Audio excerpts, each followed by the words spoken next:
Varicose veins కి సరైన చికిత్స కోసం సంప్రదించండి ఎవిస్ హాస్పిటల్. నమస్తే రమగారు. నమస్తే జయ. రమగారు, ఏదైనా కొత్త సిరీస్ ని స్టార్ట్ చేద్దామా? ఒక చిన్న నావెల్ చెప్తా. ఓకే. యాక్చువల్గా ఇది బొమ్మరిల్లులో వచ్చి ఉంటాయి సిరీస్. బొమ్మరిల్లులో వచ్చిన సీరియల్ అయి ఉంటుంది అనుకుంటున్నా. స్క్రిప్ట్లో దొరికింది నాకు. 1980లో ప్రింట్ అయిందట. రూపాయి పావలాట అప్పుడు ఈ పుస్తకం. 80లో ప్రింట్ అయింది. కథ బాగుంది, చక్కగా ఇంట్రెస్టింగ్గా ఉంది. విజయ్ చంద్రిక కథ పేరేనా? కథ పేరే. విజయ్ చంద్రిక ఒక అమ్మాయి అనమాట. ఆ అమ్మాయి తాలూకు తెలివితేటల మీద కథ. పూర్వం మధురానగరం. ఈ మధురానగరంలో ఒక ముసలివాడు దానికి ఈశాన్యంగా ఉన్న అడవికి పుల్లలు తెచ్చుకోవడానికి వెళ్ళాడు. కట్టపుల్లలు తెచ్చుకోవడానికి వెళ్ళాడు. పుల్లలు తెచ్చి ఏం చేసేవాడంటే అమ్ముకునేవాడు. అమ్ముకుని ఓ 10 పావలావో వచ్చేది. 10 లేవు అప్పుడు, పావలాలు అర్ధలే. ఆ తెచ్చిన పావలాతోటి నూకలు కొనుక్కొస్తే ముసలిది గంజి కాచేదన్నమాట. అయితే ఏమైంది, ఆ పుల్లలు ఈ పుల్లలు ఏరాడు. అడవంతా చాలా విశాలంగా ఉంది. అన్నీ ఏరి ఒక దగ్గరికి పెట్టి తాడు పెట్టి కడదామనుకున్నాడు. తాడు లేదు. ఇదేమిటి, నేను తాడు తేలేదా అని ఆలోచించాడు. పొద్దున జరిగింది గుర్తొచ్చింది. పొద్దున్న తన దగ్గర ఉన్న తాడుని ఇచ్చింది భార్య. ఇచ్చి ఎట్లా కొట్లా తాడుతో పట్టుకురా, ఇవాళకి ఒక నూకల గింజ ఒక్క గింజ లేదు, నువ్వు పట్టుకొస్తేనే మన ఇద్దరికి తిండని చెప్పింది. అయితే ఈ తాడు మెత్తగుందని దాన్ని ఇట్లా గుంజాడు. తెగిపోతే ఏమన్నాడు, చక్రధరుడి దగ్గరికి వెళ్ళి తాడు తీసుకుంటాను, వాడు ఇవాళ రేపు ఒంటో బాగుండలేదు, అడవికి వెళ్ళటం లేదు, వాడి దగ్గర తీసుకుంటానంటే ఆవిడ ఏమంది, ప్రతిసారి ఇట్లాగే చేస్తున్నావు, ఎప్పటి నుంచో ఇది పాతబడిపోయింది, ఓ కొత్త తాడు కొనుక్కురమ్మంటున్నాను సంతరించి, నువ్వు కొనుక్కురావడం లేదు అని తిట్టింది. తిడితే కాదు ఇవాళ చక్రధరుడి దగ్గర తీసుకెళ్తానంటే, నువ్వు తీసుకెళ్ళు కానీ నువ్వు సంతలో అవి అమ్మేసి వచ్చేటప్పుడు తాడు కొనుక్కురా అని ఖచ్చితంగా చెప్పింది. ఈ డిస్కషన్ అంతా జరిగింది కానీ ఈయన చక్రధరుడి దగ్గర నుంచి తాడు మాత్రం తేలా. ఇప్పుడు ఏం చేయాలి, ఈ పుల్లలు ఇన్ని పుల్లలు చేర్చాడు, పెద్ద మోపు.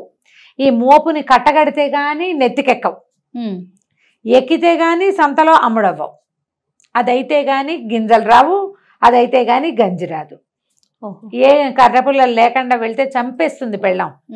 పొద్దునే ఒకటి మెట్టింది నెత్తి మీద. ఇప్పుడు ఏం చేయాలి ఆలోచించాడు. ఏదైనా తాడు ఇంత అడవి కదా, ఓ తీగో ఒకటి ఏదైనా దొరకపోతుందా అని చెప్పేసి ఏం చేశాడు, అటాట వెతుకుతుంటూ ఏదో ఇంత బారుగా ఒకటి కనపడింది. మామూలుగా అడవి తీగలు అవి ఉంటాయి కదా, ఒక్క రవ్వ కను చీకటి పడుతోంది. బాగా చీకటి అయిపోలేదు, కొంచెం అడవిలో 4:30-5 గంటలకి చీకటి పడ్డట్టు ఉంటుంది. ఒక బారాటిది కనపడింది. ఒక బాగా 3 మూరల దాకా ఉంది, 2.5-3 మూరలు సరిపోతుంది. అది పోయి దాని దగ్గరికి వెళ్ళి చూశాడు. చూస్తే అది తీరా తాడు కాదు, ఒక చచ్చిన పాము. పాము చచ్చిపోయింది. అయ్యో ఏం చేయను, ఆ పాముతో ఇట్లా కడతావు. అయినా సరే ఏమనిపించింది, ఇంక ఏది దొరకల. పుల్లలు తీసుకెళ్ళిపోతే పెళ్ళాన్ని చంపేస్తుంది, ఆ తాడుతో చచ్చిపోయింది కదా, ఆ పాముతోటే కట్టేద్దామని ఆ పాముని ఇట్లా చేత్తపుచ్చుకున్నాడు. చచ్చిన పాముని ఇట్లా పట్టుకోగానే ఒక్క క్షణంలో ఈ చచ్చిపోయిన పాము మాయమైపోయి నీలం రంగులో ధగ మెరుస్తున్న ఒక మణిలాగా మారిపోయింది ఆ పాము. అది చూసుకున్నాడు, ఇదేమిటి తాడు ఇట్లా అయిపోయి, తాడు అనుకుంటే పాము అయింది, పాము అనుకుంటే మణి అయింది. దానికేసి చూస్తున్నాడు, ఏం చేయాలో తోచల. సరే ఇదేదో జరిగిందని పెళ్ళానికి చెబుదాము. ఆ తాడు అట్లా మారిపోవటాన్ని జీర్ణించుకోలేకపోయాడు. ఆ పుల్లలు అక్కడ బారేసి 4 పుల్లలు చేత్తో చంకలో పెట్టుకున్నాడు. నెత్తి మీద చిన్న గుడ్డ ఉంటుంది కదా తల కట్టుకునేది, దాంట్లో 4 పుల్లలు మాత్రం తమ పొయ్యిలోకి పట్టుకుని ఇంటికి నడుచుకుంటూ పోయాడు. పెళ్ళానికి చూపించాడు. ఆవిడ 4 తిట్లు తిట్టింది కానీ చివరికి ఆ మణిని చూసి ఆశ్చర్యపోయింది. నాగమణి అనమాట ఇది. నాగు అది ఎట్లా ఉందంటే నల్లటిది, ఇంత పొడుగాటిది. నల్లటి నాగు ఇట్లా మణిగా మారిపోయిందంటే నాగమణి అయ్యి ఉంటుంది అని. సరే దీన్ని ఏం చేద్దామని ఆలోచించుకున్నారు. ఆలోచిస్తే ఇతను అన్నాడు, వ్యాపారి దగ్గరికి వెళ్ళి అమ్ముతాం, సెట్టిగారి దగ్గరికి వెళ్ళి అమ్మేద్దామన్నాడు. నీ బొంద, సెట్టిగారి దగ్గరికి వెళ్తే 4 నాణేలు ఇస్తారు, నీకేమొస్తుంది. అట్లా కాదు, రాజుకి అప్పచెప్పాలి దీన్ని, ఆయన కొంచెం ఎక్కువ ఇస్తాడని. సరే రాజుగారి దగ్గరికి వెళ్దాం అనుకున్నాడు. ఆ మణిని చేత్తో పుచ్చుకున్నాడు. ఒక చిన్న గుడ్డలో మూట కట్టుకుని రాజుగారింటికి ప్రయాణం అయ్యాడు. మర్నాడు పొద్దున రాజుగారింటికి వెళ్ళాడు. రాజుగారు ఆ మణిని చూసి చాలా సంతోషించి ఇతను మోయగలిగినంత బంగారాన్ని ఇవ్వమని చెప్పాడు. ఆ మణి ఇట్లా పట్టుకునేసరికి ఆయనకు ఒక గగురుపాటు వచ్చింది. లోపల నీలం రంగుది ఇంతుంది. చాలా సంతోషం వచ్చింది. సంతోషంతో ఎంత మోయగలిగితే అంత బంగారం ఇవ్వమన్నారు. ఓ పెద్ద మూట నిండా, రోజు కట్టెల మోపులు మోసే అలవాటు ఉంది కదా, మోయగలిగేంత మూట కట్టుకుని సంతోషంగా ముసలివాడు వెళ్ళిపోయాడు. ఈ మధురానగరపు రాజుగారికి చాలా కాలంగా సంతానం లేదు. ఓహో. ఎన్నేళ్ళో అయింది వాళ్ళ పెళ్ళి. అయితే ఒకరోజు పొద్దున్నే ఆయన నిద్ర లేచి వచ్చి బాల్కనీలో నుంచుంటే కింద వాకిళ్ళు ఊడుస్తోంది ఒక దాసీది. ఊడుస్తూ అట్లా పైకి చూసి గబుక్కుని ఇట్లా మొహానికి చెయ్యి అడ్డం పెట్టుకుంది. ఏంటంటే ఏమనుకుంది, పిల్ల పాప లేదు, గొడ్డుమూతవాడు ఈయన చూస్తే ఇవాళ రోజంతా పాడవుతుందని. రాజైనా సరే అట్లాగే ఉంటుంది మరి. రాజుకి కలుక్కుమంది. నేను వేసే రొట్టె ముక్కలతో బతికే దాసీదానికి కూడా నేను లోకువైపోయాను. చీచీ, నేను ఇక్కడ ఉండకూడదు, ఏ అడవులకో పోవాలనుకున్నాడు. తన బతుకు మీద తనకే విరక్తి వచ్చింది ఆయనకి. ఎన్ని వైద్యాలు చేసినా సంతానం కలగల ఆయనకి. ఎన్ని యజ్ఞాలు చేశాడో, ఎన్ని రకాల మందులు మింగించారో రాణిగారితో, ఏం కలగల, ఏమీ అవల. సరే అక్కడి నుంచి వెళ్ళి భార్యకి చెప్పాడు, అమ్మ నేను అడవికి వెళ్ళిపోతున్నాను అనేసరికల్లా ఆవిడ కళ్ళ నీళ్ళు పెట్టుకుంది. నేను కూడా వస్తానంటే, నువ్వు ఎండకన్నారేగానే సుకుమారివి, నువ్వేం వస్తావమ్మా అడవికి, వద్దంటే, అది కాదండి మగవారు మీరే దాసీది తల తిప్పుకుందనే మీకు సిగ్గుగా చిన్నతనంగా ఉంటే, ఆడదాన్ని ఏ ఫంక్షన్కి వెళ్ళినా, మన ఇంటికి ఎవరైనా వచ్చినా, నేనే మన ఇంటికి ఎవరింటికైనా వెళ్ళినా ఇక్కడి నుంచి నాకు ఏ అగ్రతాంబూలము ఇవ్వరు, నాకు బిడ్డ పాప లేరు కాబట్టి. గొడ్డుమొద్దానని నన్ను అనకుండా అంటూనే ఉన్నారు. రాణిని కాబట్టి పైకంటలేదు, కానీ అడుగడుగున ఏ వస్తువు తొలిగా నా చేతిలో పెట్టరు, ఏ పిల్లవాడిని నన్ను ఎత్తుకొనివ్వరు. ఎందుకు నేను మాత్రం ఇక్కడ ఉండటం, మొగుడిని కూడా పొట్టన పెట్టుకుంది గొడ్డుమొద్దని అంటారు, నన్ను తీసుకుపోండి నన్ను కూడా. అక్కడి నుంచి భార్య భర్త ఇద్దరు కలిసి అడవికి వెళ్ళిపోయారు. వెళ్ళిపోయాక ఆ అడవిలో ఒక మహాముని ఒక ఆయన ఉన్నాడు. ఆ మునికి ఇంతకుముందు ఈ రాజుగారితోటి చంద్రప్రభో ఏదో ఆయన పేరు పరిచయం ఉంది. ఆయన ఆశ్చర్యపోయాడు, ఇంత చిన్న వయసులో మీరు ఇలాగ రావటం ఏమిటి, దీన్ని ఏమంటారు, వానప్రస్థాశ్రమం. అడవికి వచ్చేసేది ఎప్పుడు వస్తారు, ఇల్లు వాకిలి వదిలిపెట్టేసి వృద్ధులైపోయాక పిల్లలకి రాజ్యామంతా అప్పచెప్పిన తర్వాత వానప్రస్థాశ్రమంలో తపస్సు చేసుకోవడానికి వస్తారు. ఈ వైరాగ్యం ఏమిటయ్యా, ఇంకా చిన్నవాళ్ళు మీరు అనేసరికి ఆయన చాలా దుఃఖపడ్డాడు.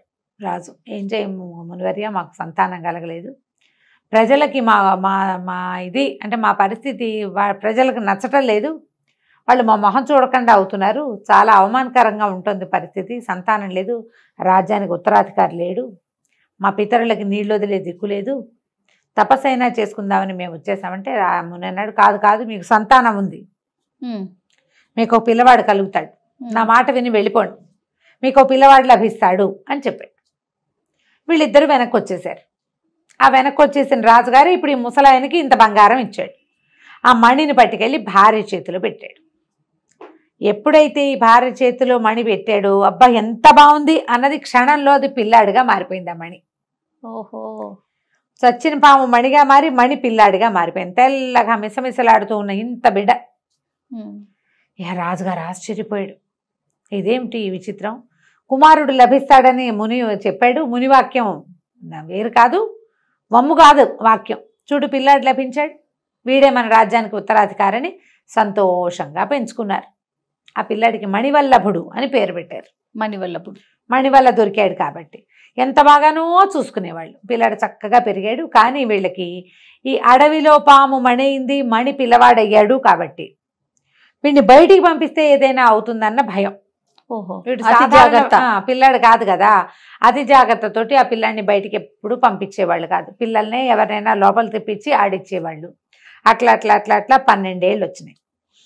ఈ లోపల వాడికి వాళ్ళు వచ్చిన పిల్లలు ఫ్రెండ్స్, మేము చదువుకున్నాం, అది చదివాం, ఇది చదివాం అంటే నాకేమీ రాదు అనిపించేది. నేను కూడా చదువుకుంటా అన్నాడు. ఓ మాస్టర్ని పిలిచారు.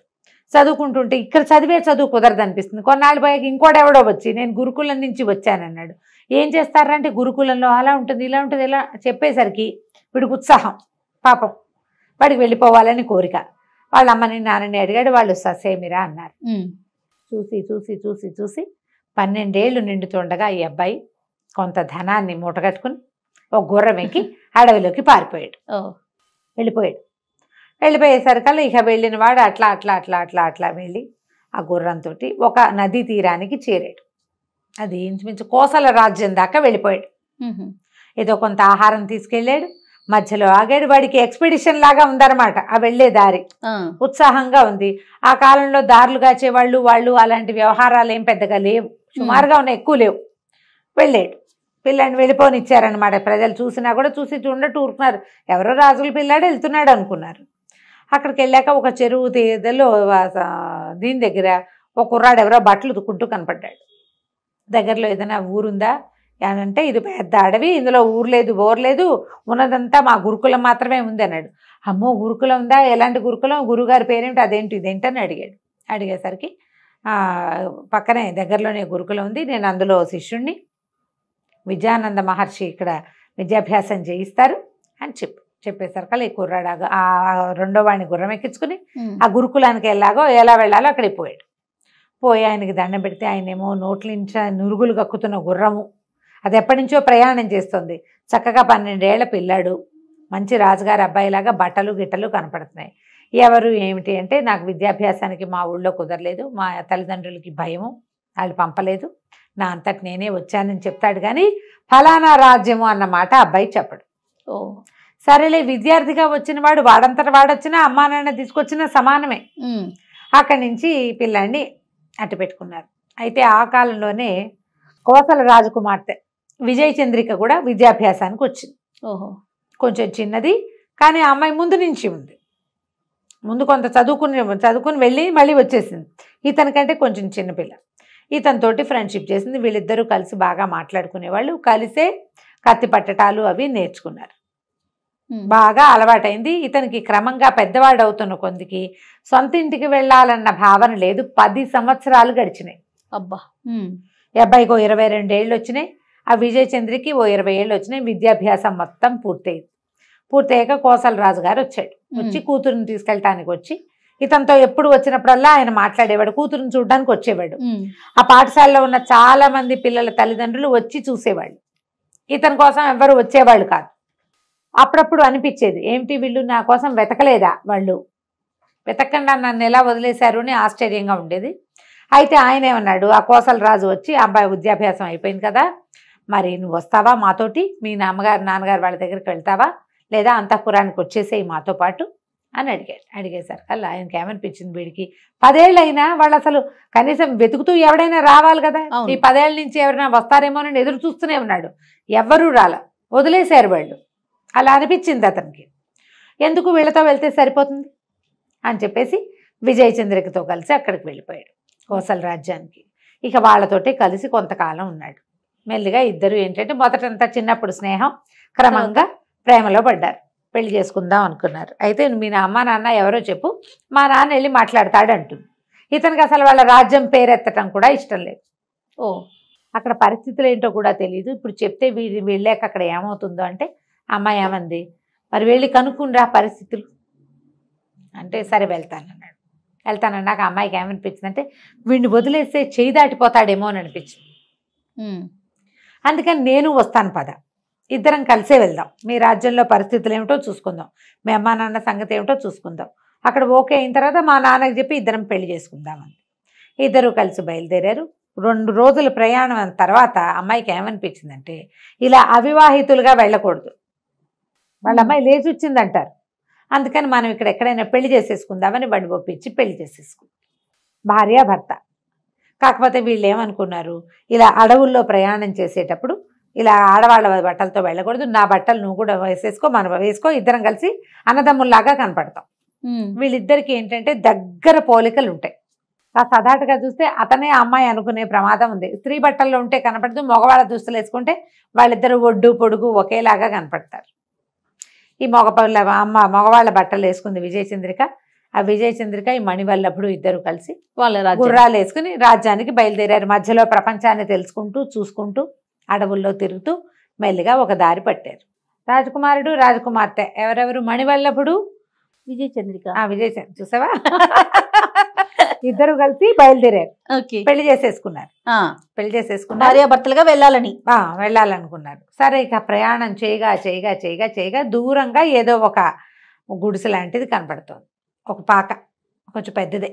తీరా చూస్తే అక్కడికి వెళ్తే ఒక ముసలం ఉంది. అక్కడ ముసలం ఉంటే, మా వాకాసిన మంచినీళ్ళు ఇస్తావా అంటే, నాయన ఇంత నిర్జనంగా ఉన్న అడవిలోకి ఎందుకు వచ్చారు, ఎలా వచ్చారు, ఏమిటి అది అని అడిగారు. అడిగితే సరే ఏదో చెప్పుకున్నారు, మేము ఇలా వచ్చాం అలా వచ్చాం అని చెప్పారు. చెప్తే సరే మంచినీళ్ళు కావాలంటే ముసలమ్మంది, బాబు ఒకే ఒక కొండ ఉంది మంచినీళ్ళు, ఇందాక పిల్లి పైనుంచి దూకి కొండను పడదోసింది, నేను పోయి మంచినీళ్ళు తెస్తాను నాయన, పక్కన ఏరుందని కొండ పుచ్చుకొని వెళ్ళింది బయటికి. వెళ్ళింది. ఇతను ఆ బయటకు వచ్చి ఆవిడ ఏరు వైపు ఎటువైపు వెళ్ళిందో చూసి మళ్ళా లోపలికి తిరిగేసరికి ఈ విజయచంద్రిక చాలా అలసటగా ఉందని అక్కడ నులక మంచం మీద పడుకుంది. ఆ మంచం పక్కన ఒక అమ్మాయి కనిపించింది ఇతనికి. ఆ ఇంట్లో ఎవరు లేరు. ఆవిడ చెప్పడం, నేను ఒక్కదాన్నే ఉన్నాను నాయన అని చెప్పింది. మా ఆయన వేటకెళ్ళాడు, నేను ఒక్కదానే. నువ్వు ఒక్కతే ఉంటే ఈ అమ్మాయి ఎక్కడి నుంచి వచ్చింది? ఇతను ఏం చేశాడు, పెళ్ళాన్ని ఏదో చేసేస్తుంది అనుకుని కత్తి దూశాడు. దూసేసరికి ఆ అమ్మాయి కంగారు పడి, బాబు కత్తి దూయొద్దండి, ఈ ముసలిది మంచిది కాదు, ఈవిడికి 7 కొడుకులు ఉన్నారు, గజ దొంగలు వాళ్ళు కాస్త వచ్చారంటే మిమ్మల్ని ఇద్దరిని చంపేస్తారు, మీ దగ్గర ఉన్నది నగ నట్ర అన్నీ దోచుకుంటారు, మిమ్మల్ని ఇక్కడ ఉంచడానికే ఆవిడ ఈ నీళ్లు కుదరవు, అక్కడి నుంచి నీళ్లు పట్టుకొస్తుంది, వచ్చేటప్పుడు ఒక చెట్టాకులు వేసి అందులో పడేసి తీసుకొస్తుంది, మీ సంగతి తేల్చేస్తుంది అని చెప్పింది. చెప్పేసరికి కల్లా ఏం చేశాడు, అమ్మాయిని గబగబా లేపేశాడు. సరే థ్యాంక్స్ చెప్పాడు. అమ్మాయి లోపల గదిలోకి వెళ్ళిపోయింది.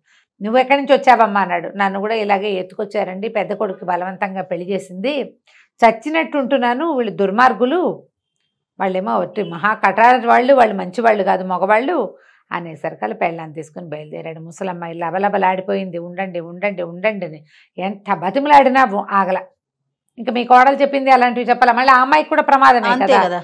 కాదు మేము వెళ్ళిపోవాల్సింది, మాకు మంచినీళ్ళు వద్దు, మేము బయటే తాగుతాం, వెళ్ళిపోవాలి అర్జెంటుగానని బయటకు వచ్చేసాడు. వచ్చేస్తే ఆవిడ వెంబడబడింది కానీ దొరకల ఇతను. ఓ పక్కకి ఏం చేశాడు, అటువైపు దక్షిణం వైపుకు వెళ్ళండి అని చెప్పింది కానీ ఇతను దక్షిణం వైపుకు వెళ్ళకుండా ఇంకో దిక్కుకి దారి తీశాడు.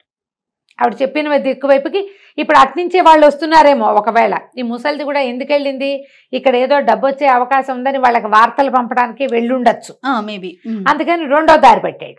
భార్య తను ఇద్దరు కలిసి నడవటం మొదలు పెట్టారు. ఏమైందంటే వాళ్ళ గుర్రాలు అవి జారిపోయినాయి వాళ్ళ దగ్గర నుంచి, కానీ డబ్బులు ఇవి ఉన్నాయి వాళ్ళ దగ్గర, ధనం ఉంది, నడిచి వెళ్తున్నారనమాట.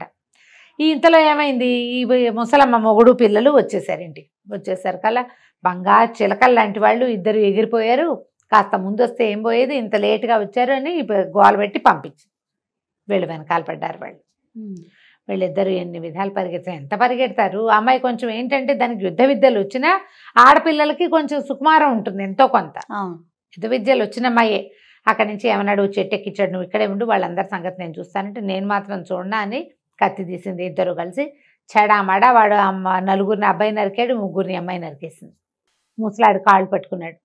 ఆ ముసలమ్మ భర్త, బాబు వదిలేసే, పిల్లల కోసమే కదా ఇంత కష్టపడతాం మేము, పిల్లల్ని కాస్త చంపేశావు, ముసలిది ఒక్కతే అయిపోతుంది, కోడలు కూడా ఉంది, మమ్మల్ని వదిలే అంటే వదిలేసేసి ఈ మగవాళ్ళ దుస్తులు ధరించి బయలుదేరారు. వెళ్ళగా అవంతి నగరానికి చేరారు వీళ్ళు. ఓ నగరానికి చేరాక ఏమైంది, సరే ఏమన్నాడు, మనం ఓ పని చేద్దాం, కొద్ది రోజులు ఇక్కడ ఉందాం, కొంచెం ఆహారం వండుకొని తినడానికి సామాన్లు పట్టుకొస్తానని ఆ అమ్మాయిని ఒక చోట పెట్టి వీడు పట్టణంలోకి వెళ్ళాడు. వెళ్తే బజార్లో అందరూ కొంచెం వేషధారణ కొత్త ఊరు వాళ్ళు తెలుస్తూ ఉంటారు కదా, అన్ని కొట్లల్లోనూ సరుకులు రేట్లు అన్నీ కొనుక్కుని మొత్తం ఒక బండి తీసుకుని మొత్తం వేసుకెళ్తానని చెప్పాడు. ముందుకెళ్ళేసరికల్లా ఒక చోట ఒక అందమైన అమ్మాయి ఉంది ఒక కొట్లో. తర్వాత అమ్మాయి దగ్గర ఏంటంటే రకరకాల పదార్థాలు తాగడానికి, షర్బత్తులు అవి ఉన్నాయి. సరే అందమైన అమ్మాయి, కొంచెం మనసు, వీడి భార్య అందమైందే కానీ ఆ వయసు పిల్లలకి ఏముంది, కాస్త అందంగా కనపడితే చూస్తారు కదా. చూసేసరికల్లా ఆవిడేమంది, సరే నేను నీకు తాగడానికి ఏమైనా ఇస్తే, తాంబూలాలు కడుతుంది అనమాట, కిళ్ళీలు కట్టే కొట్టది. ఓహో, కిళ్ళీలు నాకు కూడా ఒక తాంబూలం ఇస్తావా అని అడిగాడు. అడిగేసరికల్లా ఎందుకు ఇవ్వను, తాంబూలానికి ముందు మంచినీళ్ళు తాగాలి, నీళ్లు తాగిన తర్వాత తాంబూలం వేసుకుంటే బాగుంటుందని కూజాల నుంచి నీళ్లు ఇచ్చింది. ఓ గుక్క వేస్తుంటేనే ఇతనికి ఏదో అయిపోతున్నట్టు అనిపించింది. 3 గుక్కలు వేసి అన్ని మంచినీళ్ళు ఒక గ్లాసెడ్ నీళ్లు తాగేసరికల్లా శరీరం అంతా కుంచించిపోయి మేకలాగా మారిపోయాడు. ఆ కొట్టు బయట 2-3 మేకలు కట్టేసినాయి, వీణు కూడా అక్కడ కట్టేసింది. అదొక మంత్రగత్తె అనమాట. ఓహో, ఎంతసేపు అయినా ఈ భర్త తిరిగి రాలే. విజయచంద్రికి ఆశ్చర్యంగా, ఎందుకు రాడు ఇంతసేపు అయితే, ఏమిటో చూద్దామని. ఈ అమ్మాయి కూడా మగబట్టల్లోనే ఉంది కదా, మళ్ళీ దీంట్లోకి వచ్చింది, మార్కెట్లోకి వచ్చేసరికల్లా అతను మొదట చూసి వెళ్ళిన కొట్ల వాళ్ళంతా, బాబు చాలాసేపు అయింది, ఇంకా మార్కెట్లోనే ఉన్నారా, సామాన్లు సరుకులు పట్టించుకెళ్ళటం లేదు ఏంటండి అని అడుగుతున్నారు. సేమ్ ఒకేలాగా ఉంటారు, ఒకలాగా ఉన్నారు కదా. ఈ అమ్మాయి ఓహో వీళ్ళందరి కొట్లకి వీడు వచ్చాడు అనమాట. ఇంకా ముందుకెళ్దామని చూసి ముందుకెళ్ళి ఈ తాంబూలపు కొట్టు దగ్గరికి వెళ్ళి, తాంబూల కొట్టు దగ్గరికి వెళ్ళేసరికల్లా ఈ తాంబూలం కొట్టు దగ్గర అమ్మాయి ఏమిటి సరిగ్గా ఆ సమయానికి ఆ కొట్టులో తాంబూలాలు కట్టే అమ్మాయి ఎటో వెళ్ళింది కాస్త పక్కకి. ఆ కొట్టు బయట కట్టేసిన మేక తెగరిచింది దీన్ని చూసి. ఈ అమ్మాయిని ఈ విజయచంద్రకి చూసి మేక ఎందుకు అరుస్తుందో అర్థం కాల. సరే ఇక్కడ ఎవరు లేరు, దాన్ని ఎదురుగుండా ఒక సామాన్ల కొట్టుంది, ఆ సరుకుల కొట్టులోకి వెళ్ళి పలకరించాడు. పని అయిపోయిందా బాబు, సామాన్లు పట్టుకెళ్ళటానికి వచ్చారా అన్నాడు. ఏదో తలకాయ ఊపింది. అన్ని కొట్లు చూసారా అన్నాడు. కొట్లన్నీ చూశాను అని. ఎదురుగుండా కొట్లోకి మాత్రం వెళ్ళకండి బాబు, అది మాంత్రికురాలు, దొంగమొహం, వచ్చిన వాళ్ళని జంతువులుగా మార్చేస్తుంది, అది అస్సలు మంచిది కాదండి, ఆ కొట్లోకి మాత్రం వెళ్ళకండి, మీలాంటి అందగాళ్ళని చూస్తే దానికి ముందే నోరాగదు అన్నాడు. అనేసరికల్లా ఓహో ఒకవేళ ఏమైనా మా ఆయన కానీ వస్తే జంతువుగా మార్చేస్తాను వీడు చెప్తున్నాడు, అని నన్ను చూసి అరిచిన మేక నా మొగుడేనేమోనని డౌట్ వచ్చింది. ఓహో మళ్ళీ వీళ్ళు అక్కడి నుంచునేసరికల్లా విపరీతంగా మేమని అరుస్తూనే ఉంది మేక. ఎట్లా వీడిని మనిషిగా చేయాలో తెలియలా, ఏం చెయ్యాలో అర్థం కాలేదు. సరే ఈ లోపల ఆవిడొచ్చి నవ్వుతూ అందగాడా తాంబూలం కావాలా అని అడుగుతోంది. పూర్ణైతే నేను కూడా దొరుకుతానేమో మళ్ళీ దీనికి, ఇప్పుడు ఈవిడ అందగత్తే కాదు. సరే ఏం చేసింది, నాకు తాంబూలం వద్దు, తాంబూలం అక్కర్లేదు నాకని నడవటం మొదలుపెట్టింది యువతలకి. ఇంతలో ఏమైందంటే బాగా ముందుకు వచ్చాక ఆకలి వేసిస్తోంది. సరుకులు పెద్దగా సామాన్లు అతనేం తేలేదు, కొంచెమే డబ్బులున్నాయి, చాలా తక్కువ డబ్బులన్నీ ఆ అబ్బాయి దగ్గర ఉన్నాయి. ఈ అమ్మాయి ఊరికి ఇట్లా దోపుకున్న చిన్న నాణేలు ఉన్నాయి. ఒక పూటకోళ్ళ అబ్బాయి ఇంటి దగ్గరికి చేరింది. చేరేసరికల్లా ఆవిడ బోల్డన్ని పిండి వంటలు పెట్టుకొని చేస్తోంది. తెగ ఏడుస్తోంది. ఏడుచేస్తుంటే ఏమడిగింది, ఎందుకబ్బా అట్లా ఏడుస్తావు, ఏమైనా కష్టం వచ్చిందా, అంత కష్టం వచ్చిందా అని మీ పిండి వంటలు పప్పలు వండుకుంటావు ఎందుకు, దీనికి దానికి మ్యాచింగ్ కుదరటలేదు కదా. అడిగేసరికల్లా నాయన బంగారు కొండల్లో ఉన్నావు, ఏ తల్లికి కన్నబెట్టవో, ఇట్లాగే ఉంటాడయ్యా నా కొడుకు కూడా, రేపొద్దున వాడికి చావు వచ్చేస్తుందని ఏడుస్తున్నాను అని. కొడుక్కి చావు వస్తుందంటే పిండొంట్లు వండుకుంటారా ఎవరైనా అంటే, నేనేం చెప్పాను ఆయన, ఈ అవంతిపుర రాజకుమార్తె ఒక ఆవిడుంది చిత్రలేఖ, ఆ చిత్రలేఖ కొన్నాళ్ల క్రితం చాలా అందగత్తె అమ్మాయి, కొన్నాళ్ల క్రితం చెలికత్తెలతో కలిసి అడవికి షికారు వెళ్ళింది. షికారు వెళ్ళిన తర్వాత 10 మంది చెలికత్తెలతో వెళ్ళింది, 10 మంది పోయారు, ఆ అమ్మాయి ఒక్కతే తిరిగి వచ్చింది. ఆ మర్నాటి నుంచి చిత్రలేఖతోటి వివాహం చేస్తామని చిత్రలేఖతో గడిపి ఆమె అడిగిన ప్రశ్నకు సమాధానం చెప్పిన వాడికి చిత్రలేఖ నుంచి పెళ్లి చేస్తామని రాజుగారు టంకేయించాడు. రోజుకొక పెళ్లి కొడుకు చొప్పున వెళ్ళారు. వెళ్ళిన వాడు వెళ్ళిపోయినట్టు చచ్చిపోయారు. కొన్ని రోజులు పోయాక ఇక టంకేస్తే ఎవడు రావటం లేదని కుటుంబానికి ఒకడు చొప్పున చిత్రలేఖకి ఆమెతో గడపడానికి ఒక అబ్బాయిని పంపించాలని ఖచ్చితంగా శాసనం చేశారు. ఒక్కో కుటుంబం నుంచి ఒక్కో పిల్లాడి చొప్పున ఎంతమంది మగ పిల్లలు వెళ్ళారు ఇప్పటికీ రావడం వచ్చేది లేదు. చిత్రలేఖ అక్కడే ఉంటుంది. మళ్ళీ తెల్లారేసరికి మళ్ళీ టంకు, మళ్ళీ ఎవరో ఒకళ్ళు మీ ఇంటికి తాకీదులే ఉత్తరం వచ్చేస్తుంది, మీ అబ్బాయిని పంపించాలి అని.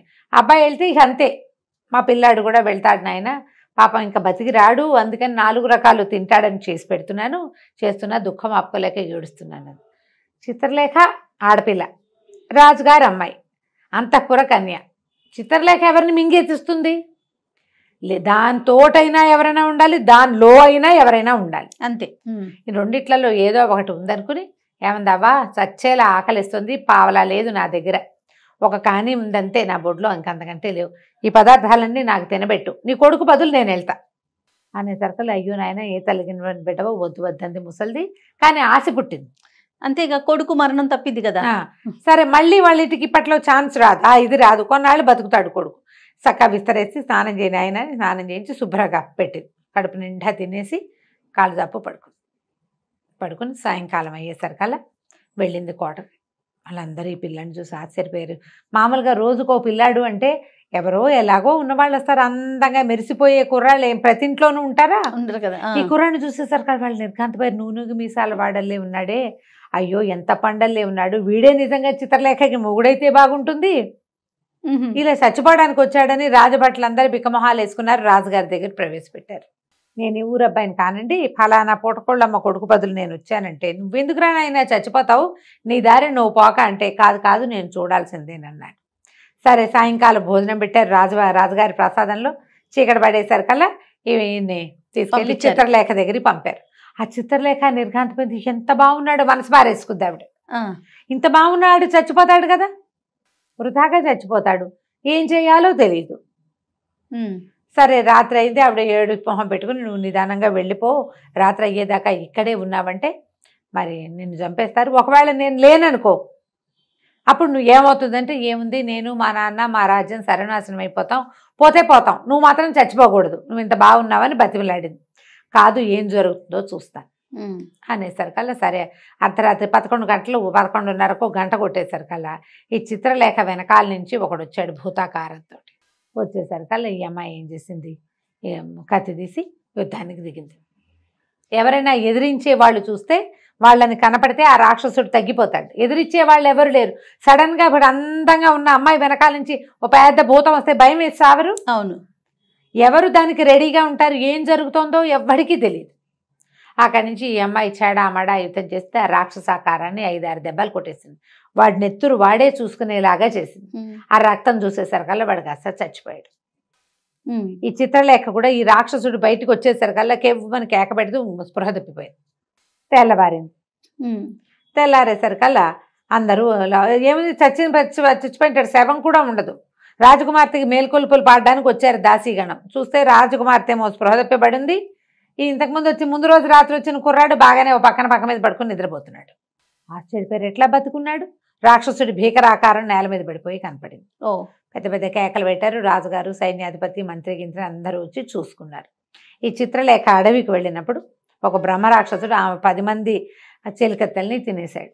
రోజు ఒక మగవాడి మాంసం గనక ఇస్తానంటే నీ రాజ్యాన్ని ఏమీ చేయనని ఆ అమ్మాయితో ఒప్పందం చేసుకుని ఇలా టముకేయించేలాగా చేశాడు. లేకపోతే రాజ్యం సర్వనాశనం అయిపోతుంది. రోజుకు ఓడిపోయినా పర్వాలా, ఏదో మెల్లిగా నడుస్తూ ఉంటుంది కదా, అందుకని దీనికి ఒప్పుకున్నారనమాట. సరే, అక్కడి నుంచి చిత్రలేఖకు మెలకు తెప్పిస్తే ఆవిడ సిగ్గుపడుతూ నిద్రలేచి ఈ అబ్బాయిని పెళ్లి చేసుకుంటానని. వాళ్ళు కూడా రెడీగా ఉన్నారు కదా, ఇప్పుడు ఈ అబ్బాయిని పెళ్లి చేసుకోవాలి. సరే, ఏమనుకుంది, పెళ్లి చేసుకున్నాక ఏం చేయాలి అని ఆలోచించి, నేను ఇప్పుడు వివాహం అది చేసుకోనండి, వివాహం చేసుకోలేను అంటే, కాదు నువ్వు వివాహం చేసుకోవాల్సింది, వివాహం అయ్యాక నువ్వే రాజు అవుతావు అంటే, సరే నాకు ఒక షరతు ఉంది, ఒకరోజు రాజుని చేయండి, నన్ను రాజుగా ఉండటం నాకు సంతోషాన్ని ఇస్తే అప్పుడు వివాహం చేసుకుంటానని అనేసరికల్లా వెంటనే ఇవాళ ఈ అబ్బాయిని రాజుని చేస్తున్నాము అని ప్రకటించారు. సింహాసనం మీద కూర్చోబెట్టారు. కూర్చోబెట్టంగానే ప్రజలందరినీ రప్పించింది. ప్రజలందరినీ రండి, ఒక టముకేయించారు. ఏదైనా విచిత్రమైన వ్యవహారం చేయగలిగేవాళ్ళు, విచిత్రమైన వాళ్ళు రండి అందరూ. ఎలా పెట్టిందంటే, ఎవరి దగ్గర అందమైన కుక్కలు మేకలు పెంపుడు జంతువులుగా ఉన్నారో వాళ్ళందరినీ పిలిపించింది. అందమైన మేకలున్న వాళ్ళకి 2000 వరహాలు బహుమానం. తెలివిగా రాజుగారు అన్నాడు, అదేంటమ్మా అట్లా పెట్టావు అంటే, అట్లా కాదండి, ప్రజలకి వాళ్ళు జంతువుల్ని బాగా చూసుకోవాలని తెలుసుకుంటారు, అందుకని పెట్టానండి. ఈ 20 మేకలున్న మంత్రగత్తె కూడా తీసుకొచ్చింది. అందరివి మేకలు కుక్కలు అన్నీ చూశారు. బాగానే ఉంది. కొంతమంది కుక్కల్ని, కొంతమంది కుందేళ్ళని, రామచిలకల్ని పెంచుకునేవాళ్ళు. అందరిలోకి ఎక్కువ మేకల్ని పెంచుకోగలిగే సత్తా ఉన్నది ఈవిడ. అక్కడి నుంచి సరే ఇంకొక బహుమానం ప్రకటిస్తాను, ఎవరైనా సరే జంతువుని మనిషిగా మార్చగలిగే మంత్రశాస్త్రం తెలిసిన వాళ్ళు ఉన్నారా మన సభలో? ఉంటే చెయ్యొద్దండి. మీ దగ్గరున్న జంతువుని మనిషిగా మీరు మార్చగలరా? ఎలా మారుస్తాం? ఏమిటో ఇది దిక్కుమాలవన్నీ అడుగుతున్నాడు రాజకుమారుడని ఎవరి దారిని వాళ్ళు సర్దుకున్నారు. ఈ మేకలావిడకి ఆశ పుట్టింది. ఎంత ఇస్తారు జంతువుకి అని అడిగింది. ఒక్కో జంతువుకి 2000 వరహాలు ఇస్తామన్నారు.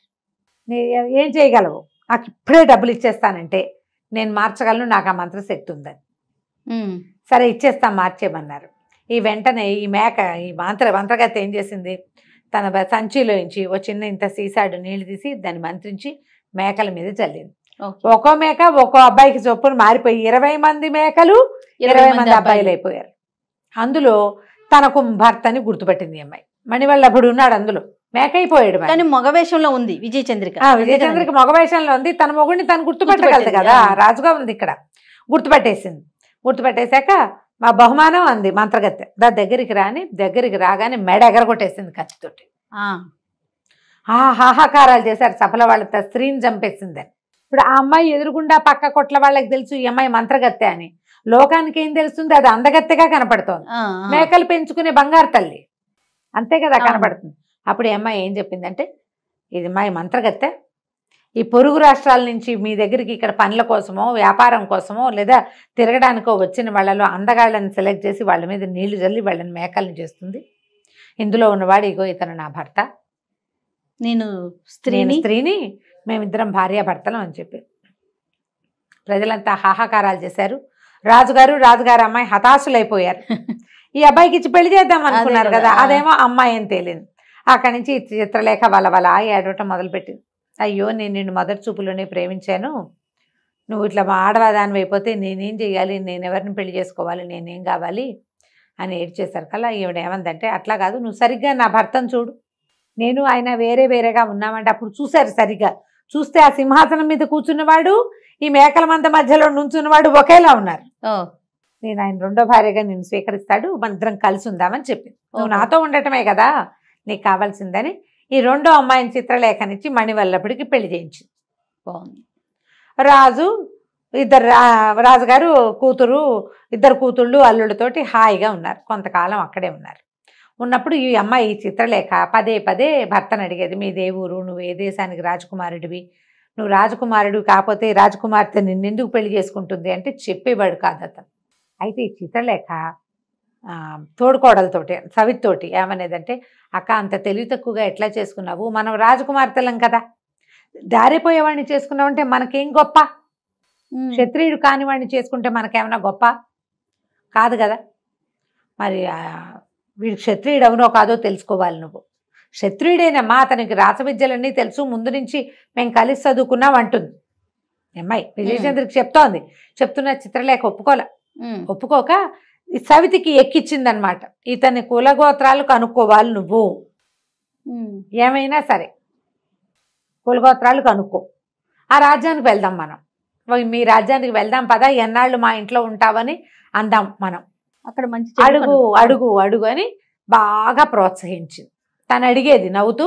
ఈ అమ్మాయి ఏంటంటే మొదటి భార్య, అతను మొదట ప్రేమించి పెళ్లి చేసుకున్నాడు కదా, ఇప్పుడు ఈ పెళ్ళి అంటే అనుకోకుండా జరిగిన పెళ్లి, విజయచంద్రికతో జరిగింది ప్రేమించి పెళ్లి కదా, అందుకని ఎంతసేపు ఇట్లా ప్రోవోక్ చేస్తే సరే ఏమైంది, ఒకరోజు భార్యాభర్త షికారు వెళ్ళారు.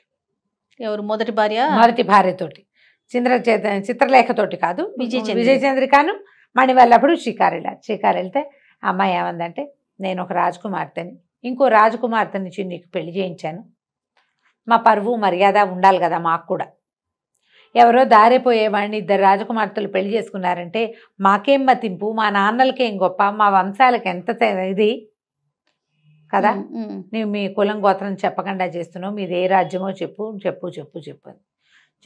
అనేసరికల్లా ఇతనికి సడన్గా తలకాయ పట్టేసుకున్నాడు.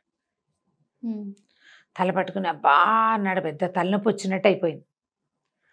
తలనొప్పి తగ్గాక అతను చెప్పాడు, నేను కనుక నీకు చెప్పానా ఇది ఒక రహస్యం, మీకు దూరం అయిపోతాను, మళ్ళీ ఇక నేను మీతో ఉండను అంటే, ఇంకా స్త్రీ సహజమైన ఒక రహస్యం తెలుసుకోవాలనే ఒక ఆసక్తి మొదలైతే ఆడవాళ్ళు ఒట్లు పెట్టేస్తారు, ప్రమాణాలు పెట్టేస్తారు, ఆగలేకపోతారు.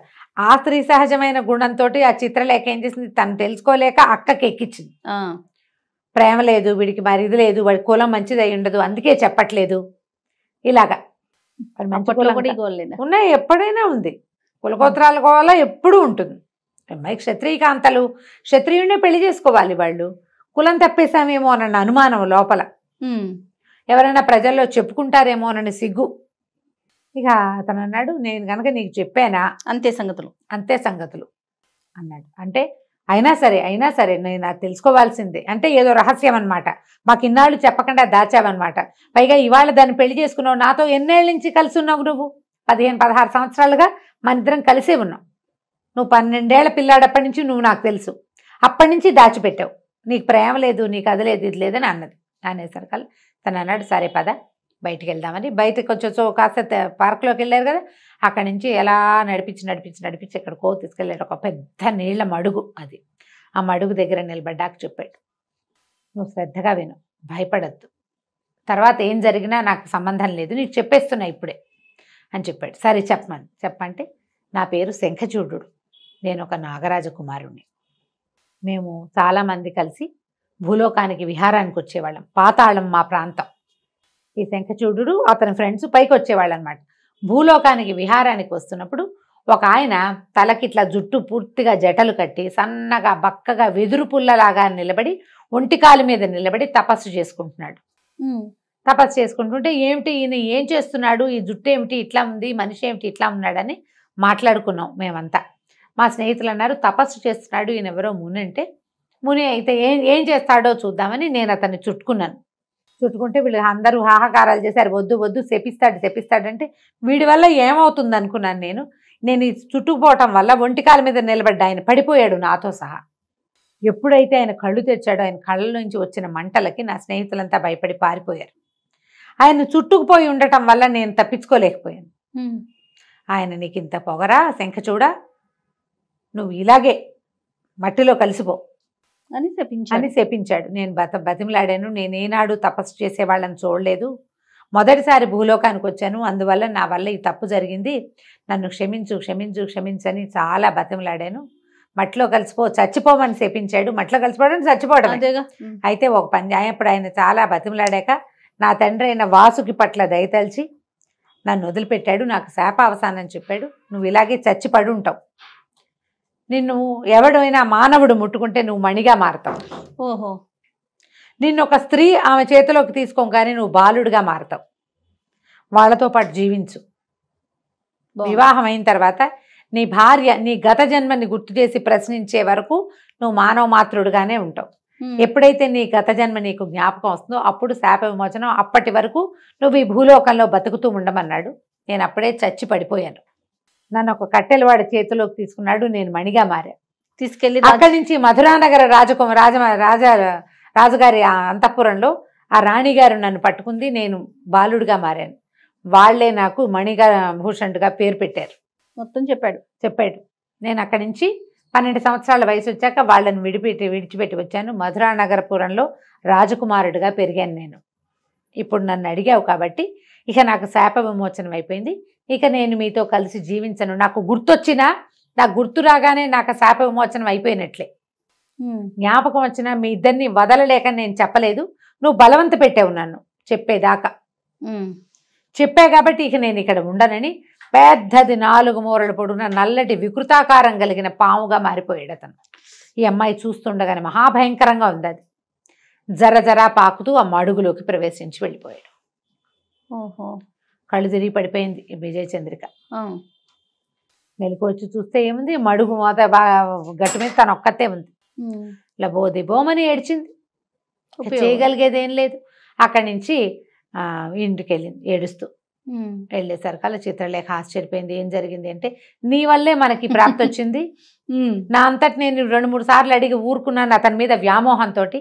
నువ్వు నీకు భర్త వ్యామోహం కంటే ఈ కులం వ్యామోహం ఎక్కువ, నన్ను ఎక్కించేసుకోవాలని నాకు ఎక్కిచ్చేసావు, అడిగి భర్తను పోగొట్టుకున్నావు అని లబలబలాడుతూ ఏడుస్తూ అక్కా చెల్లి తెగ శోకాలు పెట్టారు. మణివల్లభుడు వెళ్ళిపోయాడు. నా పేరు శంఖచూడు, నేను సర్పాన్ని, నేను అది ఇది డామ్డీమ్ అన్నట్టు చెప్పేశాడు కథంతా. ఎప్పుడైతే తన శాప విమోచనం అయిపోయిందో ఇంకా నేను మీతో మానవులతోటి కాపురం చెయ్యను అని వెళ్ళిపోయాడు. ఈ అమ్మాయి విజయచంద్రిక ఏడుస్తూ రాజ్యంలోకి వచ్చేసింది, ఊళ్ళో అంతఃపురంలోకి వచ్చింది. తెగ తిట్టింది ఆ చిత్రలేఖని, నీ వల్లే ఇలా నేను అడగాల్సి వచ్చింది, అనవసరమైన ఎంతూసియాజం రేకెత్తిచ్చావు నాకు, ప్రశ్నించి చివరికి అతను శాప విమోచనం అయిపోయిందని వెళ్ళిపోయాడు, భర్త లేకుండా ఉండిపోయాం ఇప్పుడు మనం, పోనీ పెళ్ళిళ్ళన్నా కాకుండా ఉంటే మళ్ళీ వివాహాలైనా ఏవి, ఇప్పుడు మనం ఏం చేస్తాము అని బాగా ఏడ్చింది. ఇద్దరు కలిసి శోకాలు పెట్టారు. ఏం చేస్తారు, వెళ్ళిపోయిన వాడిని తెచ్చుకోలేరుగా. అక్కడి నుంచి నేను మా ఇంటికి వెళ్ళిపోతానంటే చిత్రలేఖ బతిమలాడింది, అక్క నన్ను క్షమించు, నా వల్లే ఇంత పని జరిగింది, చూద్దాం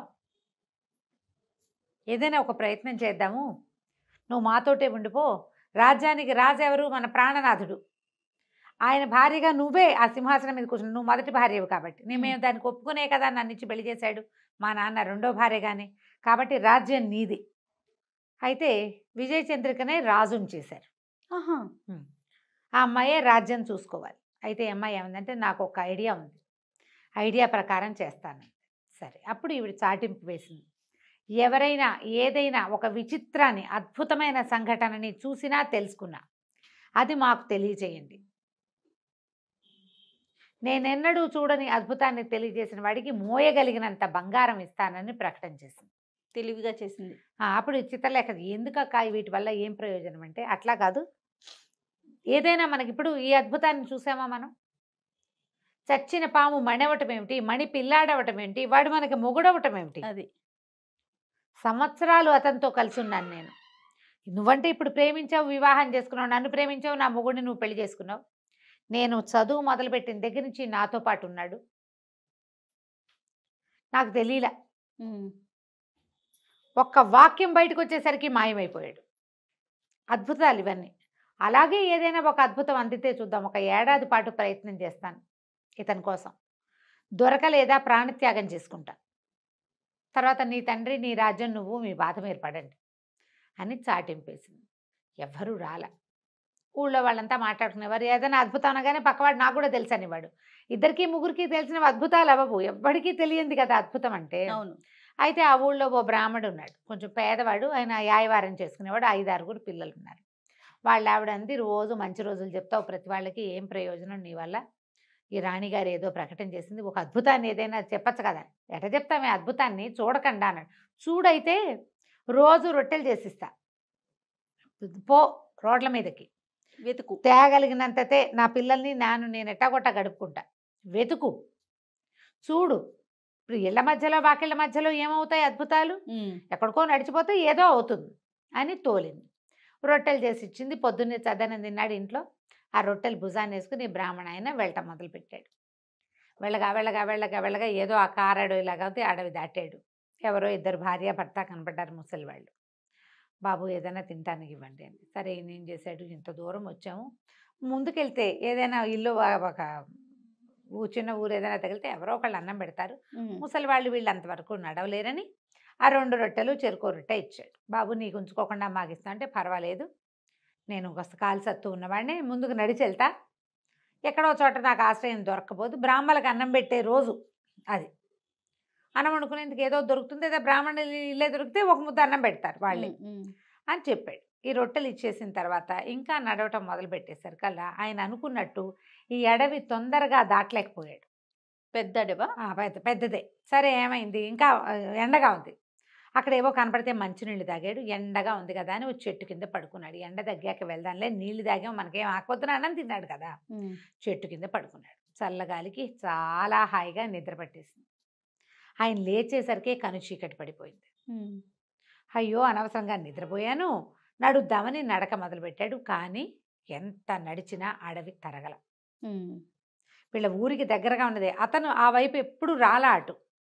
సరే ఏమనుకున్నాడు, చూస్తే ఒక పెద్ద వటవృక్షం, పెద్ద మర్రి చెట్టు. సరే దీని మీద పడుకుందాం, ఈ పూటకి చీకటి పడిపోయింది. రాత్రి అయ్యేసరికి ఇంకా కనువెలుగు కూడా ఉండదు అడవిలో. చెట్టు ఎక్కి పడుకున్నాడు. మంచినీళ్ళు తాగేశాడు. ఇంకో 2 కరకరలు ఏవో తెచ్చుకున్నాడు. ఆ 2 నవిలేసి, రొట్టెలు అయిపోయినాయి, 2 నవిలి కాసిన మంచినీళ్ళు తాగి ఆ పక్కన కొలంలోంచి చెట్టెక్కి పడుకున్నాడు. పడుకుంటే ఉన్నట్టుండి ఏదో సందడి వినపడింది. చూస్తే చెర చెర చెరమని శబ్దంతో 4-5 మహాసర్పాలు పాక్కుంటూ వచ్చాయి చెట్టు కిందకి. హడిలిపోయాడు. అది ఎట్లా ఉందంటే పౌర్ణమికి దగ్గర రోజు, అందుకని పాముల పలక కనపడుతుంది. అమ్మో అనుకున్నాడు, ఏం చెయ్యాలో తెలియలే. కానీ ఇతను చూస్తూ ఉండగానే ఆ 4 సర్పాలు 4 దివ్యాభరణాలు ధరించిన మానవుల్లాగా అయిపోయారు. ఈ చెట్టు కిందంతా శుభ్రంగా ఊడ్చేశారు, నీళ్లు జల్లారు, ఎక్కడి నుంచి తెచ్చారో అవన్నీ. అక్కడి నుంచి ముగ్గులు వేశారు, ఏమిటో అలంకారం చేశారు. కళ్ళు ఇలా తలుచుకోగానే ఇవొచ్చేసినాయి ఆసనాలు, బోల్డన్ని ఆసనాలు ఏర్పరిచారు. ఒక సభకి సరిపడా ఏర్పాటైపోయింది కింద. ఈయన ప్రాణాలు అరిచేతిలో పెట్టుకుని ఆ చెట్టు కొమ్మని ఖర్చుకుని పడుకుని చూస్తున్నాడు. ఒక గంట గడిచేసరికల్లా ఆ బుసలు విపరీతంగా 4 పాములు వస్తుంటేనే శబ్దం వినపడింది. ఇప్పుడు అట్లా కాదు, పెద్ద సముద్ర ఘోషలాగా ఉంది. బుస కొడుతున్న పాముల శబ్దాలు వినపడుతున్నాయి. చూస్తూ ఉండగానే కొన్ని వేల సర్పాలు వచ్చాయి అక్కడికి ఆ చెట్టు కిందకి. ఆ సర్పాల్లో అతిపెద్దది, ఇంత పెద్ద పడగ, చాలా పడగలు కలిసి ఉన్నట్టుగా ఉండి మణులతో ఉన్న ఒక సర్పం చకచక నాయక స్థానంలో ఉన్న సింహాసనం దగ్గరికి వచ్చింది. ఒకేసారిగా పెద్ద దివ్యాకృతిని దాల్చి మనిషిలాగా అయిపోయింది.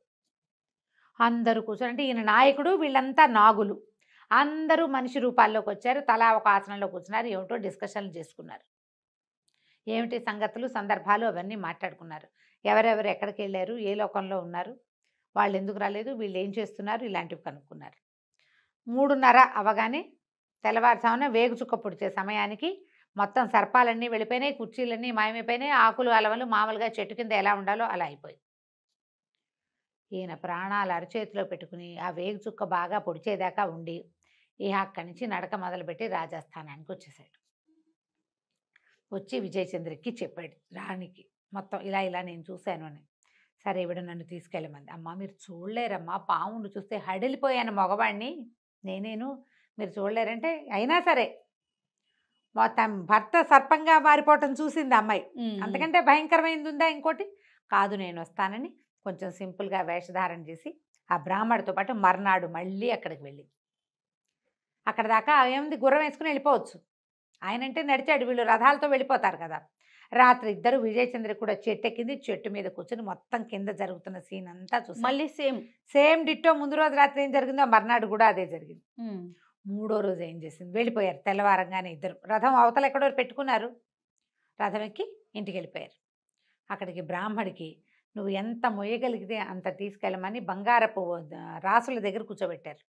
ఆయన బంగారం 3-4 సంచుల నిండా నింపుకుని భుజాన్ని వేసుకుని తీసుకుపోయాడు. ఆయన దరిద్రం తీరిపోయింది. ఈ అమ్మాయి ఏం చేసిందంటే చిత్రలేఖను రెడీ చేసింది, పద మన ఇద్దరం వెళ్దామని. అక్కడి నుంచి కొంతమంది పని వాళ్ళని బోళ్ళని సామగ్రిని మోయించుకుని ఆ అడవిలో ఉన్న చెట్టు దగ్గరికి తీసుకెళ్ళి ఏ వటవృక్షం మీద అయితే తను కూర్చుని కింద సీన్ చూసిందో ఆ చెట్టు కిందంతా శుభ్రం చేయించింది పని వాళ్ళతోటి. ఆసనాలు వేయించింది, చక్కగా ముగ్గులు వేయించింది, రకరకాల అగరవత్తులు వెలిగింపించింది, పువ్వులతో అలంకారం చేయించింది. మీరంతా వెళ్ళిపోండి అని మొత్తం జనానంతా పంపించేసింది. చీకటి పడేసరికల్లా వీళ్ళిద్దరూ అక్కా చెల్లి చెట్టెక్కి కూర్చున్నారు, సవతలిద్దరు.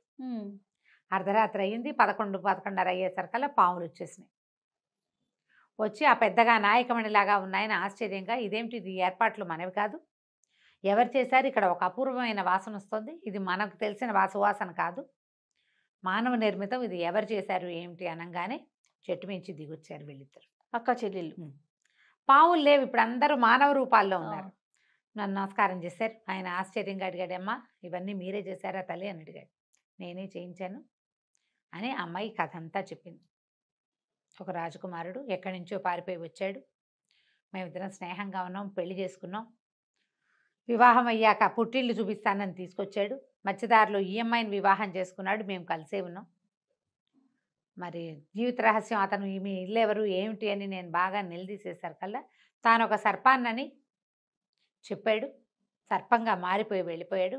మేము ఒకళ్ళకిద్దరం అన్యాయం అయిపోయాం, నా రాజ్యానికి రాజు లేడు, ఈ దీని రాజ్యానికి రాజు లేడు, పోనీ మేము కన్యలమైతే ఇంకోళ్ళని వివాహం చేసుకునే వాళ్ళం, మేము వివాహితలం, ఇప్పుడు ఏం చేయాలో తెలియక ఈ సర్పాన్నిగా మారిపోయిన మా భర్తని పట్టుకోవటానికి ఇక్కడికి వచ్చాం అనేసరికల్లా అమ్మ అలాగా వీళ్ళలో వీళ్ళని గుర్తుపడతావా నీ భర్తనంటే, ఎవరిని గుర్తుపడతారు, వాళ్ళెవరు వీళ్ళకి తెలియదు, అందరినీ సర్పాలుగా మారిపోమన్నాడు, సర్పాలు చూస్తే అసలు గుర్తుపట్టలేరు. అమ్మాయి ఏం చెప్పిందంటే మాకు తెలీదు, నేను ఆ సర్పరూపంలో ఒక్కసారే చూశాను, అతను వెళ్ళిపోయేటప్పుడు మానవ రూపంలో ఉన్నాడు, మీరంతా దివ్యులుగా కనపడుతున్నారు, అతను దివ్యుడుగా కనపడ్డు, మానవుడిలోనే ఉత్కృష్టమైన సౌందర్యం ఉన్నవాడుగా కనపడతాడంతే అని అతని పేరు శంఖచూడు అంది. అనగానే ఆయన గుళ్ళు మండిపోయింది. శంఖచూడ ఎక్కడున్నావు అని గట్టిగట్టిగా కేకలు పెట్టాడు. నంగనాచిలాగా దాక్కున్నావా, ఇంత పని చేసి నువ్వు, వీళ్ళని చూసి దాక్కున్నాడు అతను.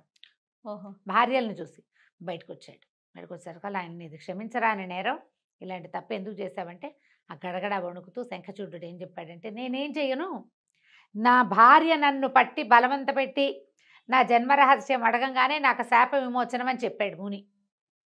విమోచనం అయిపోయాక నేను ఎందుకు వీళ్ళతో ఉండాలి, నా రహస్యం అడగద్దు అని బతిమలాడిన స్త్రీ చాపల్యంతో ఈ అమ్మాయి నా మాట వినలేదు.